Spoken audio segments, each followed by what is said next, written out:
Hello everyone, in this video I'll be showing you how to add the Clyde bot to your Discord server. So let's dive right in, and before we get started there are a few requirements your server needs to meet in order to add the Clyde bot. First, your server must be a non-community server. Second, your server should have fewer than 200 members.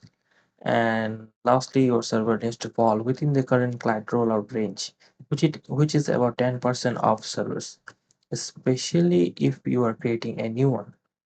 Now that you're sure your servers meet these requirements, let's move on to your server settings. Click on the server name at the top left corner on your screen and select server settings.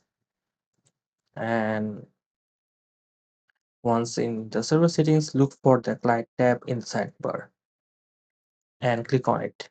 Here in the client manager, you will see the option to enable or disable client. Simply toggle this option to enable Clyde bot on your server. Keep in mind that in future there will be more options available here to customize Clyde's behavior further. And that's all there is to it. Once you have enabled Clyde, you are all set. It's really that simple. And thanks for watching. If you have any questions or need further help, feel free to leave a comment below and don't forget to like and subscribe for more tutorials.